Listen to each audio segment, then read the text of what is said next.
Assalamualaikum warahmatullahi wabarakatuh. Hai adik-adik kelas 4, kita jumpa lagi dalam Sinau Bareng MoTV, Jendela Informasi dan Edukasi.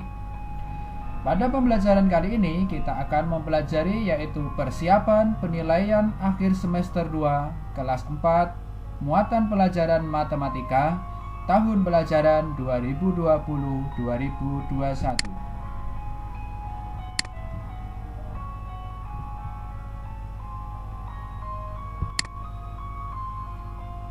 Kita mulai ya.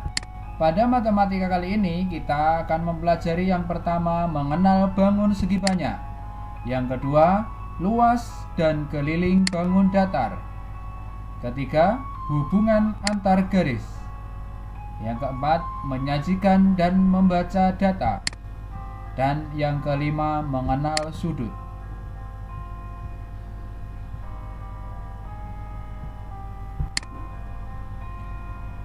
Kita menuju ke poin yang pertama, yaitu mengenal bangun segi banyak.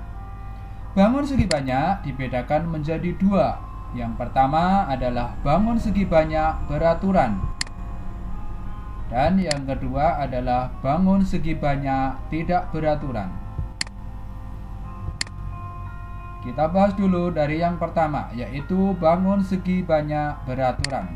Apa itu bangun segi banyak beraturan?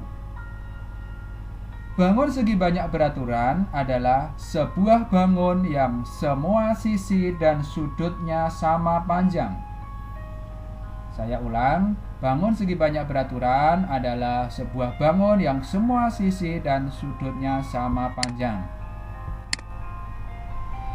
Ciri-ciri bangun segi banyak beraturan. Yang pertama yaitu memiliki sisi yang sama panjang. Dan yang kedua, memiliki sudut yang sama besar.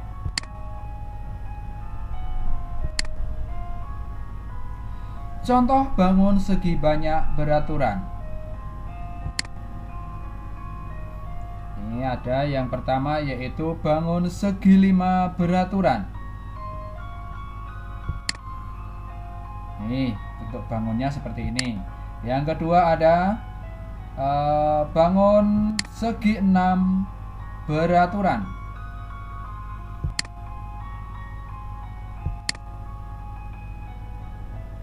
Bangun segi 5 beraturan memiliki 5 titik sudut. Begitu juga dengan bangun segi 6 beraturan memiliki 6 buah sisi yang sama panjang.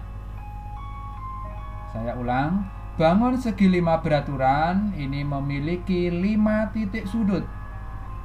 Dan bangun segi 6 beraturan ini memiliki 6 sisi yang sama panjang.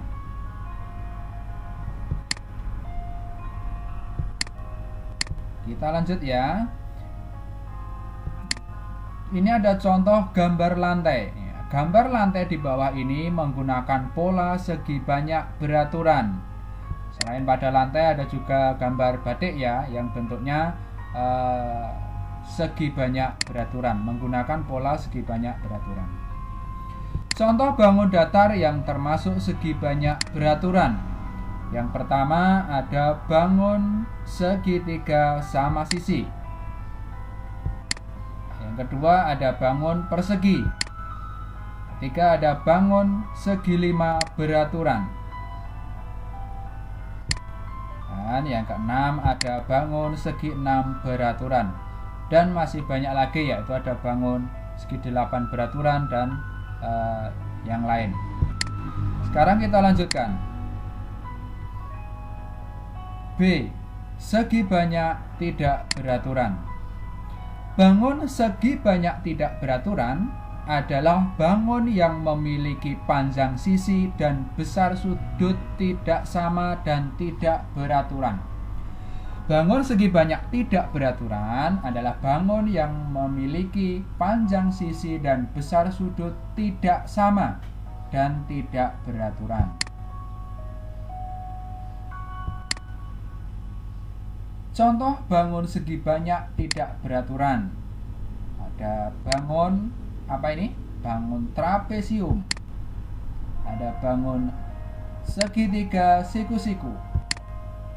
Kemudian ada bangun jajar genjang. Ini adalah 3 contoh bangun segi banyak tidak beraturan.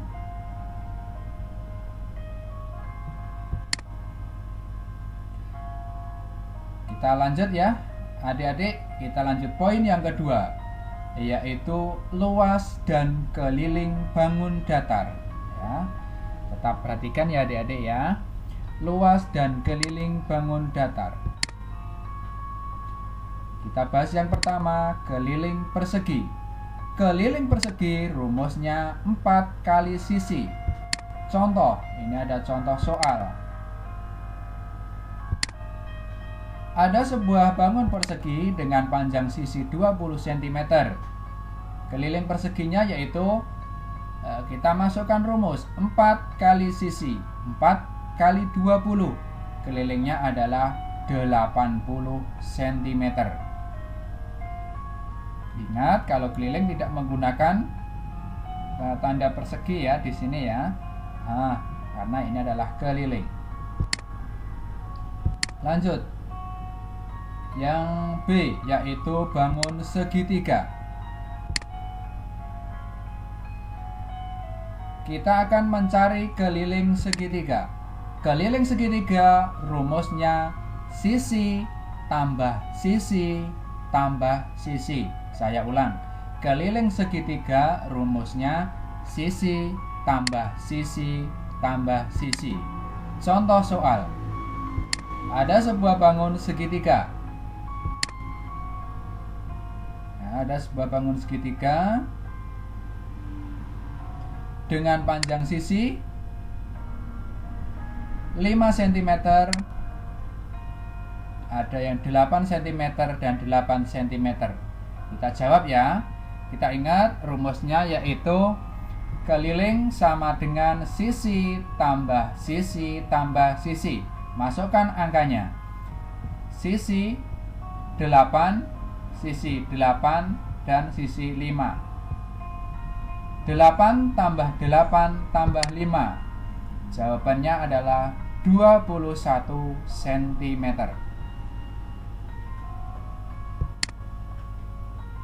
Nah, kita lanjut. Luas segitiga. Tadi keliling sudah, kita masuk ke luas segitiga. Luas segitiga rumusnya setengah kali alas kali tinggi. Saya ulang, luas segitiga rumusnya setengah kali alas kali tinggi. Contoh. Ini ada contoh yaitu sebuah bangun segitiga siku-siku.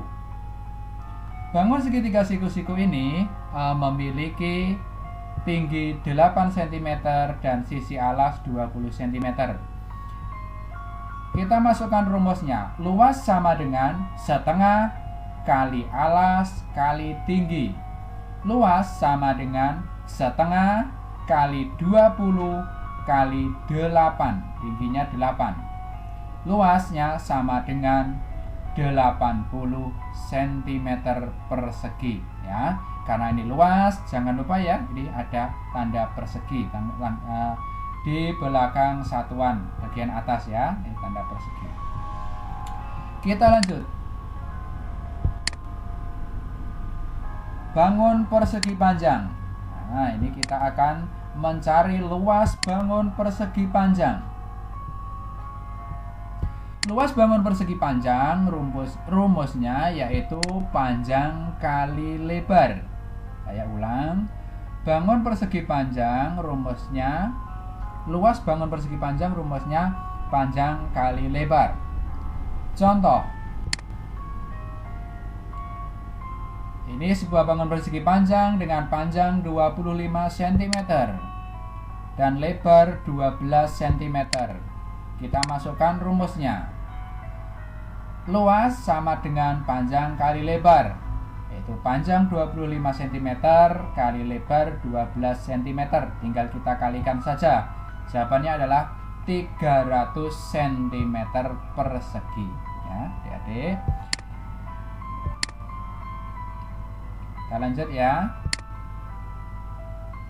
Kita akan mencari keliling persegi panjang. Keliling persegi panjang rumusnya 2 kali panjang tambah lebar. Contoh.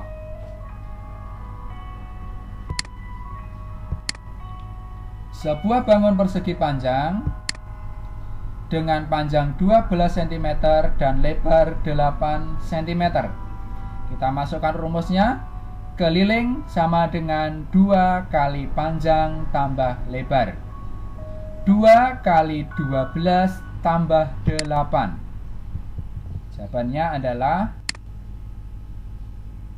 ya 2 kali ini 12 tambah 8 20. 2 kali 20 sama dengan 40 cm. Sudah paham ya adik-adik mengenai luas dan keliling? Kita lanjut ke poin ketiga, yaitu hubungan antar garis. Adik-adik sudah tahu apa itu yang dimaksud dengan garis? Ya, garis merupakan kumpulan gabungan titik-titik yang jumlahnya tak terhingga dan tak berujung. Ini adalah garis. Saya ulang. Garis merupakan kumpulan gabungan titik-titik yang jumlahnya tak terhingga dan tak berujung. Nah, ini disebut dengan garis. Contoh garis. Nah, ini adalah gambar garis ya, anak-anak ya.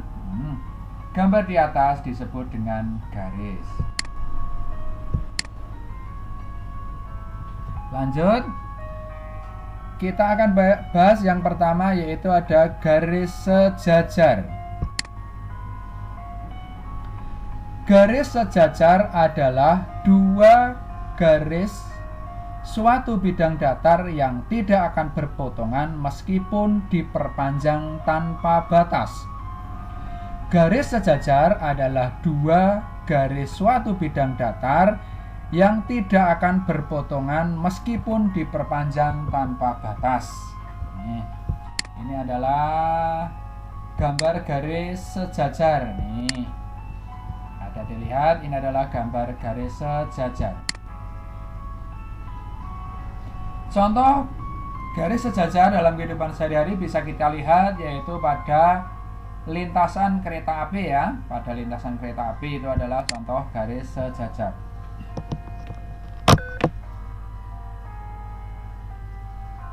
Kita lanjut berikutnya, yaitu garis berpotongan. Apa itu garis berpotongan? Garis berpotongan yaitu garis yang ada titik perpotongannya. Ini titik perpotongannya, ini bentuknya seperti ini disebut garis berpotongan ya. Contoh garis berpotongan yang sering kita jumpai yaitu pada perempatan jalan, itu garis berpotongan. Selanjutnya yang C, yaitu ada garis berimpit. Garis berimpit adalah 2 garis yang terletak pada suatu garis lurus sehingga hanya terlihat sebagai satu garis saja. Saya ulang. Garis berimpit adalah 2 garis yang terletak pada suatu garis lurus sehingga hanya terlihat sebagai satu garis saja. Nah, ini adik-adik bisa lihat, ini adalah garis berimpit. Ini sebenarnya terdiri dari 2 buah garis tapi berimpit ya, sehingga terlihat hanya satu garis. Kita lanjutkan. Contoh soal.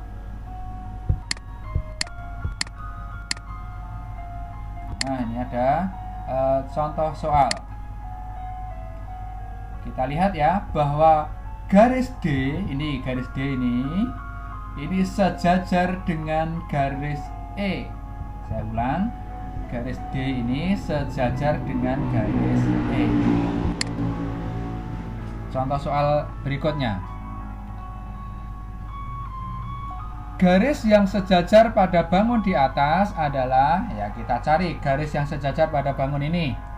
Yang pertama yaitu ada garis EF sejajar dengan garis AB. garis HG ini sejajar dengan garis DC. Garis EH ini sejajar dengan garis AD. Garis FG sejajar dengan garis BC. Garis FB sejajar dengan garis GC. Ya. Kemudian garis AB sejajar dengan garis DC. Dan masih ada lagi, silakan adik-adik cari sendiri, yaitu garis yang sejajar. Anak-anak udah paham ya mengenai garis? Kita lanjut poin yang keempat, yaitu menyajikan dan membaca data. Pada poin yang A, yaitu penyajian data dalam diagram batang. Contoh penyajian data dalam diagram batang jumlah buah milik Doni. Nah, ini ada contoh, yaitu penyajian data dalam diagram batang jumlah buah milik Doni. Nah, kita lihat ini di gambar diagram batang jumlah buah milik Doni. Doni memiliki 4 jenis buah, yaitu ada buah mangga, ada melon, ada apel, dan jeruk. Kita cari coba selisih buah mangga dan buah melon adalah, dalam mencari selisih kita coba cari dulu banyak buah mangga. Ada berapa adik-adik buah mangganya? Ya betul, buah mangganya ada 8. Cara mencarinya, kita cari mangga, kita lihat ke atas, terus kita tarik ini lurus garis ke kiri. Oh ternyata buah mangganya ada 8. Kemudian kita cari buah melon. Melon ada berapa? Kita tarik ke atas, ini melon, terus kita tarik ke kiri. Nah, pas di sini.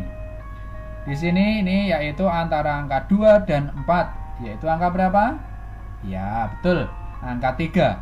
Sehingga selisihnya adalah, selisih itu dalam mencari selisih itu yang banyak dikurangi yang sedikit ya. Nah, di sini ada 8 dikurangi 3 sama dengan 5. Betul. Kita lanjut. Jumlah buah milik Doni adalah, dalam mencari jumlah buah kita jumlahkan. Mangganya ada berapa? 8. Melonnya tadi ada 3. Buah apelnya ada 6. Buah jeruk ada 7.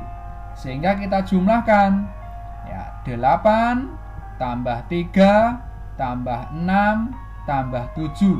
Jawabannya adalah 24 buah. Sehingga Doni memiliki buah sebanyak 24. Kita lanjut. Nih, ada diagram batang lagi ya. Ada diagram batang lagi, yaitu diagram batang hasil penjualan beras. Diagram batang hasil penjualan beras. Coba kita jawab pertanyaan di bawahnya. Penjualan beras pada bulan Januari ada berapa? Januari kita tarik ke atas, kita tarik ke kiri. Oh, ada 60 kg. Pertanyaan yang kedua. Penjualan beras pada bulan April. Ya, April kita lihat ke atas, kita tarik ke kiri. Oh, ada 30 kg. Pertanyaan selanjutnya, jumlah penjualan paling sedikit. Jumlah penjualan paling sedikit yaitu bulan apa?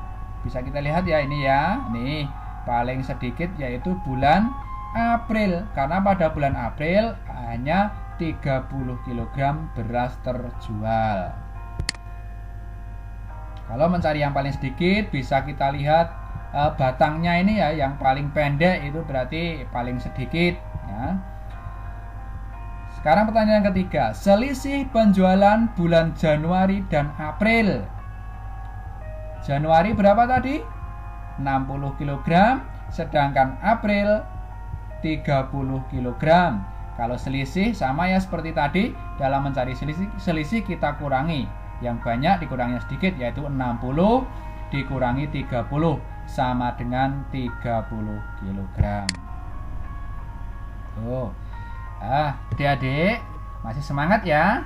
Kita lanjut, yaitu penyajian data dalam bentuk tabel. Adik-adik perlu ketahui bahwa penyajian data itu bukan hanya dalam bentuk diagram batang, tapi bisa juga dalam bentuk tabel yang seperti ini.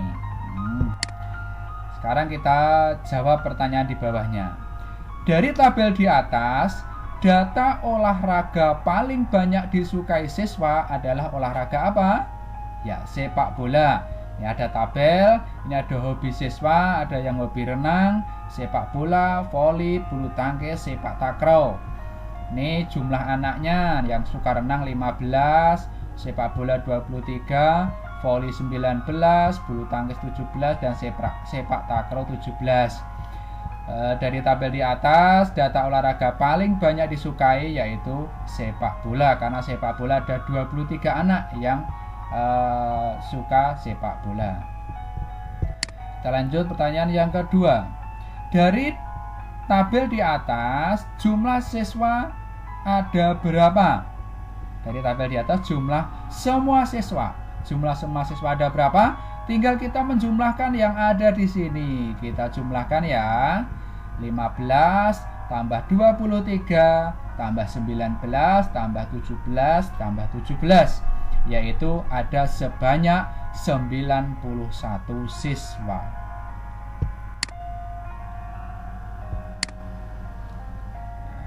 Mengenai penyajian data, anak-anak sudah paham ya adik-adik ya. Kita lanjut poin yang kelima, yaitu mengenal sudut. Yang A, macam-macam sudut. Ada sudut lancip. Ya. Sudut lancip adalah sudut yang besarnya kurang dari 90 derajat. Sudut lancip adalah sudut yang besarnya kurang dari 90 derajat. Gambar sudut lancip, ini anak-anak bisa lihat, ini ada gambar sudut lancip, bentuknya seperti ini. Nah, ini adalah sudut lancip karena besar sudutnya ini kurang dari 90 derajat.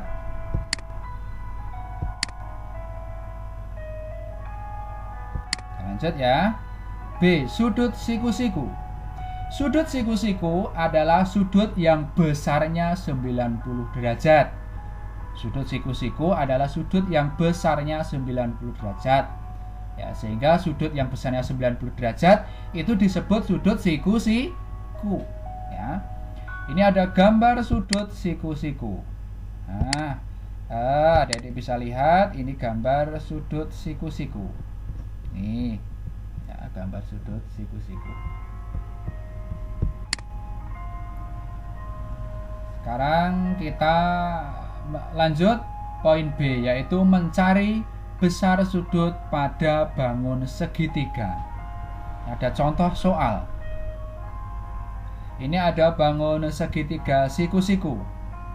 Nah, sebelum kita lanjutkan mencari besar sudut, salah satu sudut pada segitiga, kita harus tahu dulu bahwa jumlah semua sudut atau ketiga sudut segitiga ini jumlah sudutnya adalah 180 derajat. Saya ulang, jumlah semua sudut pada bangun segitiga adalah 180 derajat.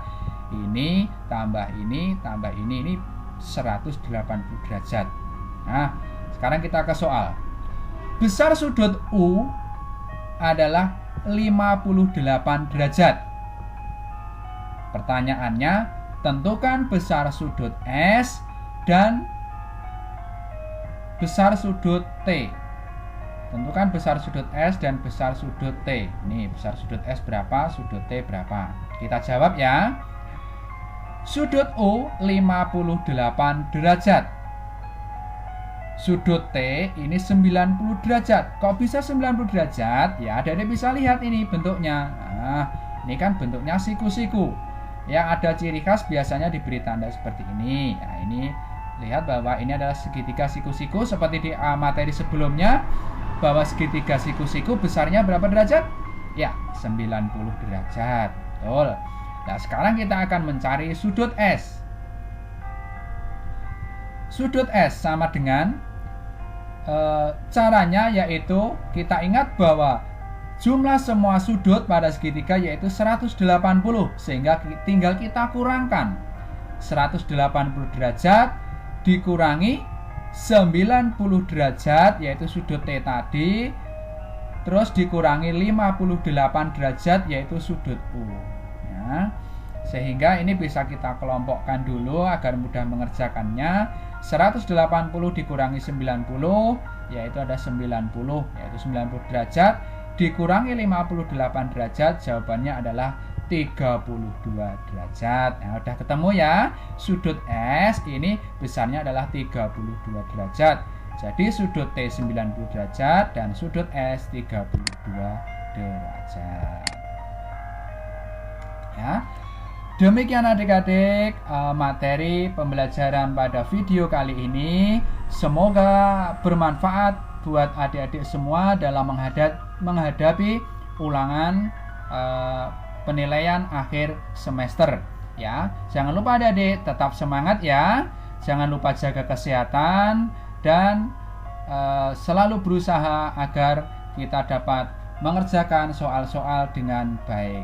Terima kasih, ada kurang lebihnya saya mohon maaf yang sebesar-besarnya.